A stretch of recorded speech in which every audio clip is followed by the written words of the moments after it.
Okay जी, अस्सलाम वालेकुम. So today we are going to start units. ठीक है जी. अच्छा जी, अब हम यूनिट्स की डेफिनेशन की तरफ आते हैं कि भाई ये यूनिट्स क्या होते हैं. तो इसकी डेफिनेशन ये है कि आपके पास एक रिंग है. Let R be a ring with identity 1. ठीक है, आपके पास एक रिंग है कि जिसकी ना एक आइडेंटिटी मौजूद है. ठीक है. अच्छा जी, अब इस रिंग का आप कोई भी एक एलिमेंट ले लें. एन एलिमेंट, आप कोई एक एलिमेंट ले लें इस आर में से. आप कोई भी एलिमेंट लें इस आर में से, उसके लिए आपके पास एक ऐसा एलिमेंट इसी आर में, इसी रिंग में एग्जिस्ट करेगा सच दैट कि आप जब उसको मल्टीप्लाई करवाएं you will get the ring with identity. ठीक है जी. अच्छा, ये बिल्कुल वही कॉन्सेप्ट है जो हमारे पास मल्टीप्लिकेटिव इन्वर्स का होता है. ठीक है, हमने जब रिंग की डेफिनेशन पढ़ी तो हमने उसमें मल्टीप्लिकेटिव आइडेंटिटी और मल्टीप्लिकेटिव इन्वर्सेस की हमने बात नहीं की थी. तो यहाँ पर ये वही कॉन्सेप्ट यूज़ हो रहा है. अच्छा, अगर हम यहाँ देखा जाए कि हम फिर ये कहते हैं कि अच्छा, हम ये कहते हैं कि ये जो ए है ना, ये ए, इसको हम कहते हैं कि ये यूनिट है. ये यूनिट होगा कि अगर के आपके पास एक ऐसा एलिमेंट एग्जिस्ट करे कि जिसके लिए कंडीशन होल्ड करे. तो यहाँ से आप ये भी नोट्स कर सकते हैं कि बी भी यूनिट है. B is also a unit. B भी आपके पास यूनिट है कि उसके लिए फिर क्या एग्जिस्ट करता है, उसके लिए ए एग्जिस्ट करता है. ठीक है जी. तो यहाँ ये बिल्कुल पैरेलल वही कॉन्सेप्ट है जो मल्टीप्लिकेटिव इन्वर्स का है. ठीक है. हर रिंग के अंदर यूनिट का होना ज़रूरी नहीं होता. ठीक है, ज़रूरी नहीं है कि आपके पास एक रिंग हो उसके अंदर उसके यूनिट्स भी मौजूद हों. अच्छा, हम यहाँ एक नोटेशन दे रहे हैं कि ये जो यू ऑफ आर, इस सेट में मेरे पास वो तमाम रिंग के तमाम यूनिट्स का कलेक्शन. ठीक है, कि ये क्या हो, ये यूनिट हो. इसमें वो कौन से एलिमेंट्स रखे हुए हैं, वो रिंग के वो एलिमेंट्स जो यूनिट बना रहे हैं. ठीक है, वो जो यूनिट है. तो बेसिकली ये यू फॉर आर किसको रिप्रेजेंट कर रही है, ये एक सेट है of all units of R. ठीक है. अच्छा जी, अब नोट करें आप कि ये जो 1 है ये यूनिट है. ठीक है, क्यों? क्योंकि अगर आप इसको 1 के लिए आपके पास 1 ही एग्जिस्ट करता है, यू हैव 1. ठीक है. अच्छा जी, दूसरी चीज़ ये है कि 0 जो है वो इसमें नहीं है. ठीक है, रिंग के जो यूनिट्स का जो सेट है उसके अंदर नहीं है. उसका रीज़न क्या है? उसका रीज़न ये है कि इसके लिए आपके पास 0 को अगर आपके पास कोई अगर एलिमेंट एग्जिस्ट करता है तो वो आपके पास 1 नहीं आएगा, बल्कि 1 नहीं आएगा.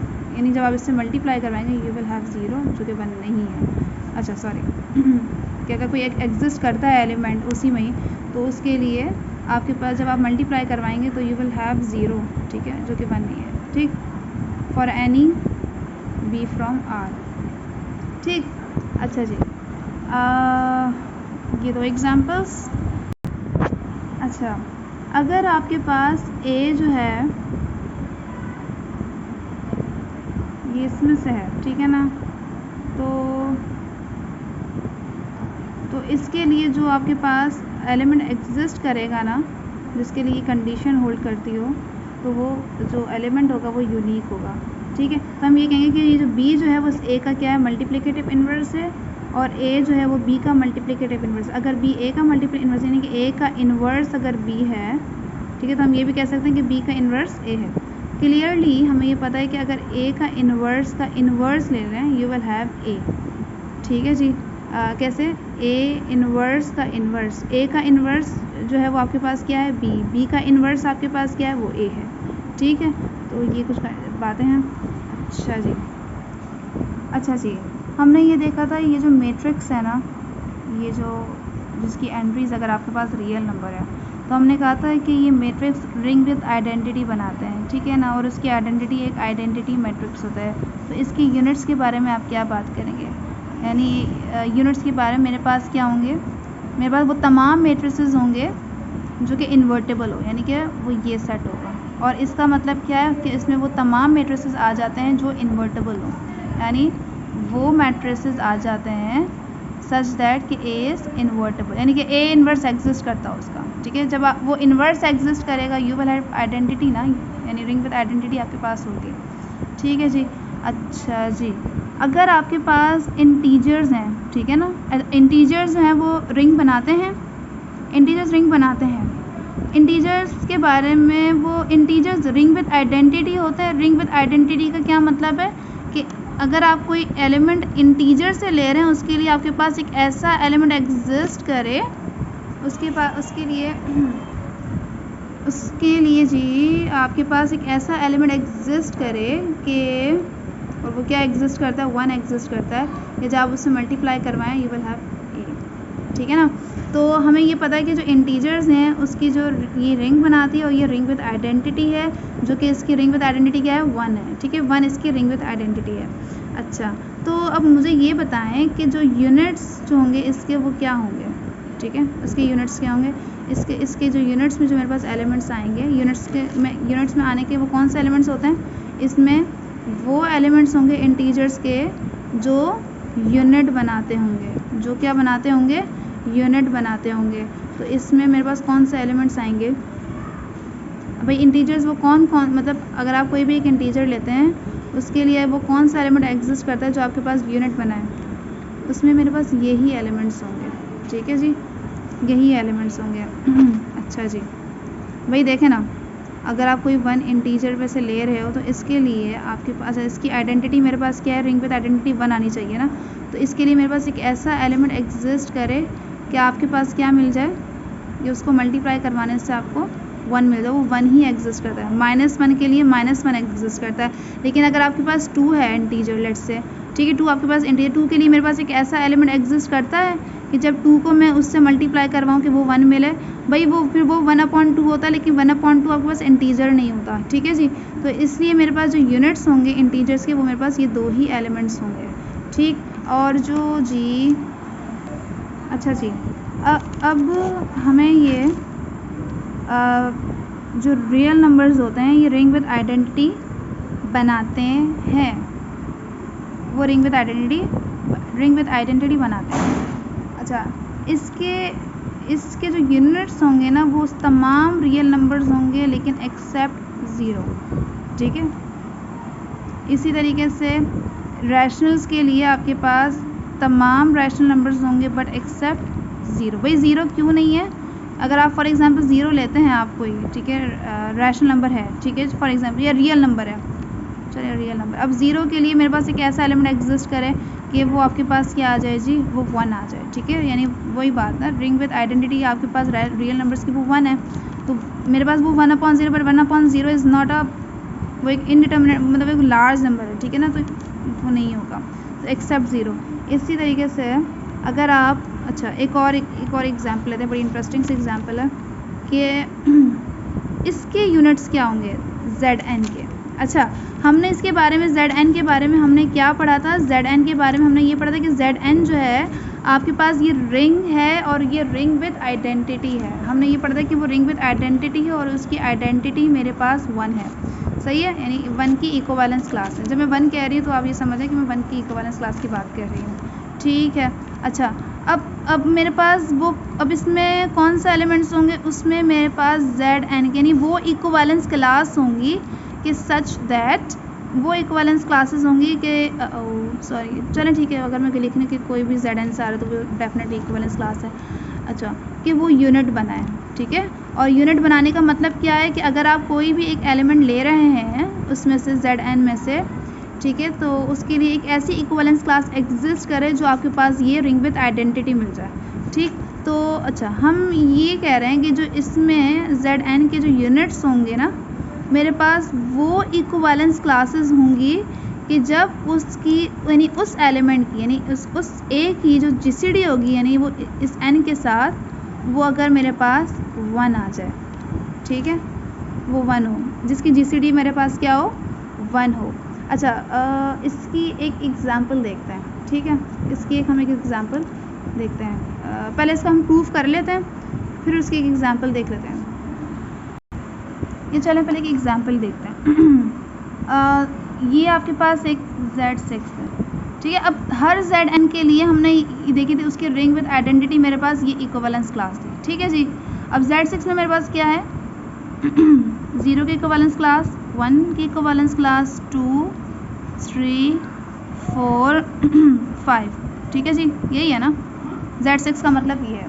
अच्छा जी, अगर मैं फॉर एग्ज़ाम्पल, अच्छा जी हम क्या कह रहे थे कि अच्छा फॉर एग्ज़ाम्पल अब Z6 के वो कौन से एलिमेंट्स हैं जो यूनिट्स बनाते हैं, ठीक है ना।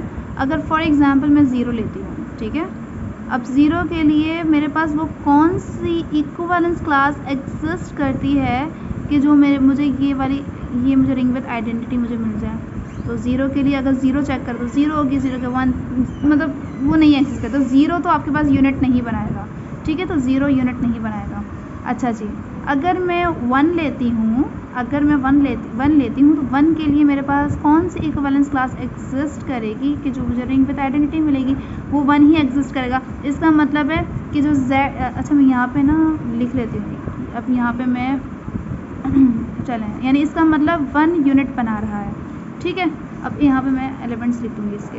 अच्छा, अगर आप 2 लेते हैं, अब 2 के लिए मेरे पास वो कौन से एलिमेंट एग्जिस्ट करते हैं जो कि रिंग विद आइडेंटिटी मुझे 1 मिल जाए। अब 2 के लिए अगर मैं 0 चेक करूँ तो 0 होगा, 2 1 2 which is not equal to this one, 2 3 6, ठीक है। तो क्या 6 जो है, क्या 6 इसके इक्वल है? नहीं, 0 1 2 3 4 5 एंड 6, ठीक है।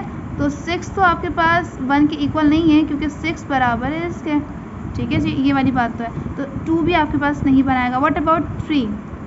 3 के लिए अगर आप अच्छा 3 नहीं होगा, 4 के बारे में 2 4 8, अच्छा सबके लिए चेक करना, 2 4 8, तो 8 5 6 7 8, ठीक है। तो 8 जो है ये किसकी इक्वल है? ये 2 की इक्विवेलेंस क्लास है, ठीक है। और 2 5 10, तो 10 6 7 8 9 10, तो 10 जो है ये किसकी बराबर है? ये 4 के इक्विवेलेंस क्लास की इक्वल है। तो 2 तो यूनिट नहीं बनाएगा। What about 3? ठीक है, 3 के लिए 3 0 0 which is not equal to 1, तो 3 तो नहीं होगा। 3 1s are 3 which is not equal to this one, तो ये भी नहीं होगी। 3 को 2 से करें तो ये भी नहीं होगी क्योंकि 6 is equal to 0 which is not equal to 1, ठीक है जी। 3 3 are 9, अच्छा 9 किसके इक्वल है? 9 किसके इक्वल है? 0 1 2 3 4 5 6 7 8 9, तो 9 जो है ये 3 के इक्वल है which is not equal to this equivalence class, तो 3 भी नहीं होगी। 3 के लिए अच्छा 3 4s are 3 4s are 12, तो 5 6 7 8 9 10 11 12, तो 12 जो है वो 0 की इक्विवेलेंस क्लास के बराबर, तो ये भी नहीं होगी।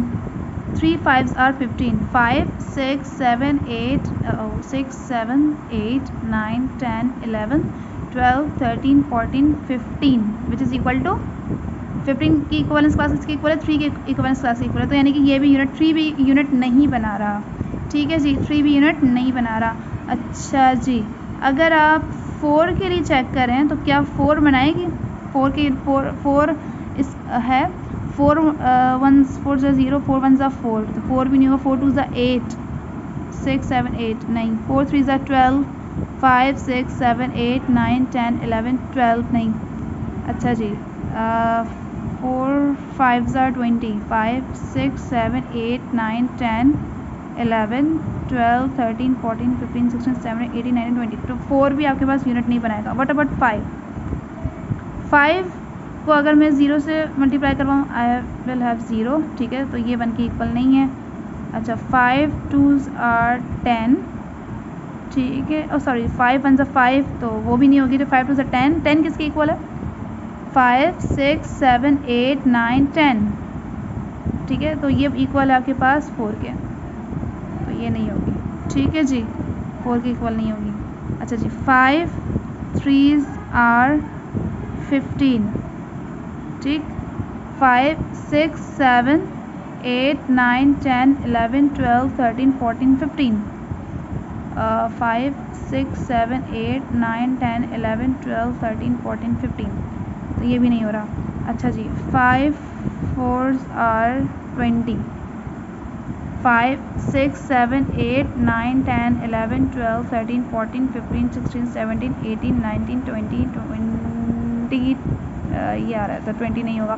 5 5 से 25 5 ये हो गए 6 7 8 9 10 11 12 13 14 15 16 17 18 19 20 21 22 23 24 और ये 25। तो 5 के लिए आपके पास ये यूनिट बना देनी है। आप जब 5 को 5 से मल्टीप्लाई करवाएंगे तो आपके पास आएगा 1। ठीक है, तो इसके यूनिट्स में ये एलिमेंट्स आ जाएंगे। ठीक है, तो ये एलिमेंट्स आपके पास यूनिट बनाते हैं। अच्छा जी, अब हमने जो स्टेटमेंट ये कही थी, हमने कही थी कि Zn ले लेना अगर आप, इसमें आपके पास वही एलिमेंट्स होंगे Zn के सच दैट कि जिसकी GCD इसके साथ क्या आ जाए 1 आ जाए। अभी हम इसे प्रूव करते हैं।